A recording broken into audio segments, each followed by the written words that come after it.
সড়ক দুর্ঘটনা, মৃত এক, আহত ৩ জন। পূর্ব বর্ধমান জেলার গলসি ১৯ নম্বর জাতীয় সড়কে রবিবার ঘটে গেল ভয়াবহ সড়ক দুর্ঘটনা। জানা গেছে, বর্ধমানের দিক থেকে দুর্গাপুরের দিকে যাচ্ছিল একটি লরি। পিছন থেকে একটি 4 চাকা গাড়ি নিয়ন্ত্রণ হারিয়ে সজোরে ধাক্কা মারে লরির পিছনে। কার্যত 4 চাকা গাড়িটি লরির পিছনে ঢুকে যায়। গাড়িটি দুমড়ে মুচড়ে যায়। গাড়ির ভিতরে আটকে পড়েন 4 জন যাত্রী। ছুটে আসে স্থানীয় মানুষ ও কয়েকজন সাংবাদিক এবং প্রাথমিক অবস্থায় 3 জনকে বার করা সম্ভব হলেও একজন আটকে থাকে গাড়ির ভিতরে। ঘটনাস্থলে ছুটে আসে স্থানীয় থানার পুলিশ প্রশাসন। স্থানীয় মানুষ এবং সাংবাদিকদের প্রচেষ্টায় পুলিশ প্রশাসনের সহযোগিতায় পরবর্তীতে গাড়িতে আটকে থাকা একজনকে উদ্ধার করা সম্ভব হয়। স্থানীয় সূত্রের খবর, ঘটনাস্থলেই একজন মহিলার মৃত্যু হয়, আহত 3 জন। আহতদের উদ্ধার করে বর্ধমান মেডিকেল কলেজ হাসপাতালে চিকিৎসার জন্য পাঠানো হয়। জানা গেছে, গাড়ির যাত্রীরা হাওড়া থেকে দুর্গাপুরের কোনো একটি কাজের জন্য যাচ্ছিল। পরবর্তীতে ক্রেনের সাহায্যে গাড়িটিকে উদ্ধার করে থানায় নিয়ে যায় পুলিশ।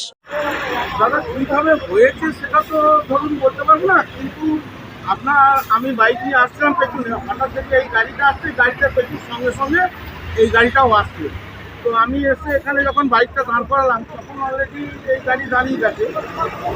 এসে দেখি যে এই ব্যাপার এসে মেরেছে, না হলে গাড়িটা ধরুন তো আসছে, পুরো গাড়ি আসছে, ও তো বুঝতে পারতো না, পুরো পেছনেই ঢুকে গেছে।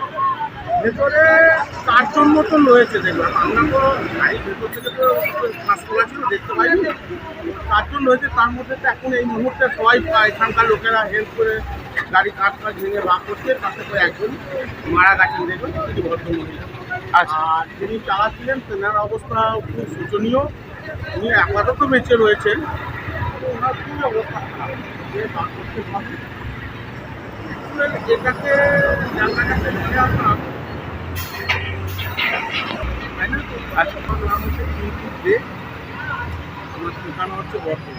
পরিতোষিলের রিপোর্ট, সোজা কথা নিউজ, পূর্ব বর্ধমান।